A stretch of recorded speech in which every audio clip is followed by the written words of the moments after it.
World taste championship स्पर्धेचं तिसरं पर्व सुरू आहे. आतापर्यंतच्या 2 पर्वात टीम इंडियाने अंतिम फेरी गाठली, पण दोन्ही वेळेस पदरी अपयश पडलं. एकदा न्यूझीलंडने आणि एकदा ऑस्ट्रेलियाने पराभूत केलं. त्यामुळे टीम इंडिया तिसऱ्या पर्वासाठी पुन्हा एकदा सज्ज झाली आहे. सध्या वर्ल्ड टेस्ट चॅम्पियनशिपच्या गुणतालिकेत अव्वल स्थानी असल्याने प्रबळ दावेदार आहे. पण आता बांगलादेश विरुद्ध 2 सामन्यांची कसोटी मालिका पार पडणार आहे. पॅरिस ऑलिम्पिक 2024 स्पर्धेत भारतीय खेळाडूंनी सर्वोत्तम कामगिरी केली. भारताच्या पॅरा ॲथलेटिक्सने या स्पर्धेत एकूण 29 पदकं जिंकली आहेत. तसेच आतापर्यंतचे सर्व विक्रम मोडीत काढले आहेत. पॅरिस ऑलिम्पिक स्पर्धा 8 सप्टेंबरला संपली आणि सर्व खेळाडू मायदेशी परतले आहेत. पण यावेळी स्पर्धेत सहभागी झालेल्या सर्व खेळाडूंनी पंतप्रधान नरेंद्र मोदी यांची भेट घेतली आणि त्यांच्या निवासस्थानी खेळाडूंचं जल्लोषात स्वागत करण्यात आलं. अफगाणिस्तान आणि दक्षिण आफ्रिका यांच्यात 3 सामन्यांची वनडे मालिका होणार आहे. दोन्ही देशांमध्ये पहिला वनडे सामना 18 सप्टेंबरला, दुसरा वनडे सामना 20 सप्टेंबरला आणि तिसरा वनडे सामना 22 सप्टेंबरला होणार आहे. ही मालिका UAEतील शारजाह क्रिकेट मैदानावर पार पडणार असून आतापर्यंत उभय देशांमध्ये 2 वनडे सामने खेळले गेले असून दोन्ही सामन्यात दक्षिण आफ्रिकेने विजय मिळवला आहे. या मालिकेसाठी अफगाणिस्तानने 16 सदस्यीय संघ जाहीर केलाय. या संघाचं नेतृत्व हशमतुल्लाह शहीदीच्या हाती दिलं असून राशिद खानने संघात कमबॅक केलंय.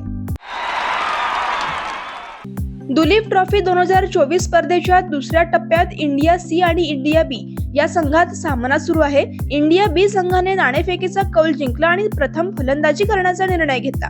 पण जेव्हा संघ जाहीर झाला तेव्हा या संघात ईशान किशनचं नाव पाहून सर्वांनाच आश्चर्याचा धक्का बसला.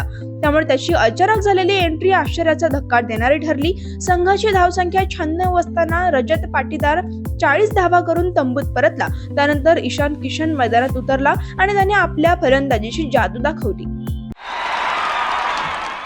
नुकत्याच झालेल्या वर्ल्ड सर्फ लीग 2024 मध्ये कॅलिफोर्नियाच्या 18 वर्षीय कॅटी सिमर्सने सर्वात युवा महिला जागतिक सर्किंग चॅम्पियन बनत इतिहास रचलाय. अंतिम सामन्यात सिमर्सने पॅरिस ऑलिम्पिक सुवर्ण पदक विजेत्या कॅरोलिन मार्क्सचा पराभव करून विजेतेपद पटकावले आहे.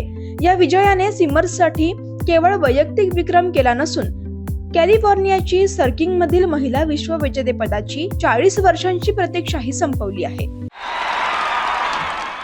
पॅरिस ऑलिम्पिक स्पर्धेतील कांस्य पदक विजेत्या भारतीय पुरुष हॉकी संघाने आशियाई चॅम्पियन्स ट्रॉफीत दमदार कामगिरी केली आहे. सलग 3 विजयांची नोंद करून भारताने उपांत्य फेरीतील स्थान पक्क केलं आहे आणि काल चौथ्या सामन्यात दक्षिण कोरियाला 3-1 ने पराभूत केले.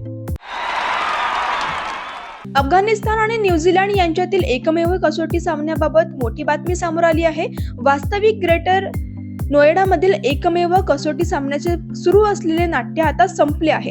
अफगाणिस्तान आणि न्यूझीलंड यांच्यातील कसोटी सामना ओले मैदान आणि त्यानंतर मुसळधार पावसामुळे वाया गेलाय. या सामन्याची नाणेफेकही होऊ शकली नाही. त्यामुळे आता सामन्याच्या अधिकाऱ्यांनी 5व्या दिवसाचा खेळही रद्द करण्याचा निर्णय घेतलाय. पावसामुळे सामना वाया गेल्यामुळे कसोटी क्रिकेटमध्ये नवा इतिहास रचला गेलाय. बांगलादेश विरुद्ध खेळल्या जाणाऱ्या कसोटी सामन्यापूर्वी भारतीय संघ चेन्नईला पोहोचलाय. भारत आणि बांगलादेश यांच्यात 2 सामन्यांची कसोटी मालिका होणार आहे. या मालिकेतील पहिला सामना 19 सप्टेंबर पासून चेन्नईच्या चिदंबरम स्टेडियमवर होणार आहे. सामना सुरू होण्यापूर्वी टीम इंडिया सराव सत्रात सहभागी होणार आहे. टीम इंडियाची एक झलक पाहण्यासाठी चाहते विमानतळावर गर्दी केल्याचे दिसले. न्यूज एजन्सी NIA ने भारतीय संघ चेन्नईला पोहोचल्याचा व्हिडिओ शेअर केलाय. व्हिडिओमध्ये KL राहुल आणि जसप्रीत बुमराहसह अनेक क्रिकेटर्स हॉटेलमध्ये जाण्यासाठी बसमध्ये चढत असताना दिसतात. व्हिडिओमध्ये आपल्या आवडत्या खेळाडूंना पाहिल्यानंतर चाहत्यांचा उत्साह स्पष्ट दिसतोय.